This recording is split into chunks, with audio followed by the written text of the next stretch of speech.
Il y a 10 ou 20 ans, il était possible de démarrer une carrière, de réussir une carrière dans l'immobilier en l'absence de toute formation. Aujourd'hui, il faut oublier ça.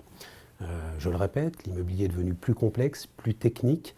Il est aujourd'hui, en fonction des profils, des postes à pourvoir, nécessaire d'avoir des compétences, d'avoir des dispositions. La formation, c'est le trait d'union entre ce que le client attend et ce que le réseau promet d'offrir à nos clients. Donc si on veut satisfaire les ambitions qui sont les nôtres et les attentes du consommateur, il faut au centre de toutes nos préoccupations avoir des conseillers qui soient particulièrement formés. Il y a deux types de formation. Il y a la formation d'intégration qui consiste à 2 semaines de formation, une semaine vendeur, une semaine acquéreur, où ils apprennent les choses essentielles.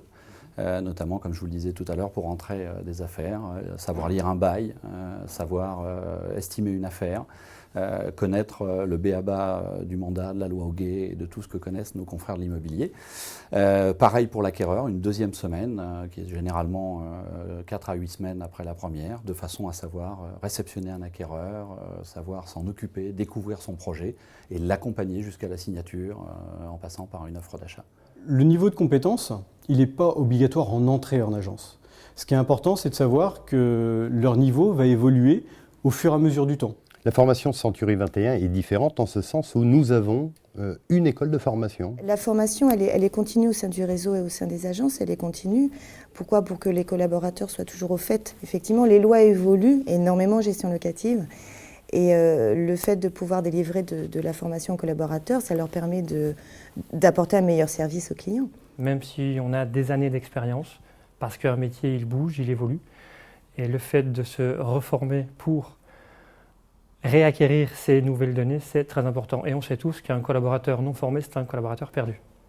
Par le biais de notre manager et de notre directeur d'agence, dès qu'il y a un nouveau texte de loi, on est au courant tout de suite et on l'applique dans la foulée. Et également par les stages donc au sein du siège Century 21. Quand nous arrivons en fait chez Century 21, il y a en fait des formations juridiques, fiscales, financières et commerciales. Il est clair qu'un collaborateur qui rentre dans le réseau va rapidement aller en formation. Il sera épaulé, il sera guidé, il aura des outils, il ne sera pas tout seul, quoi.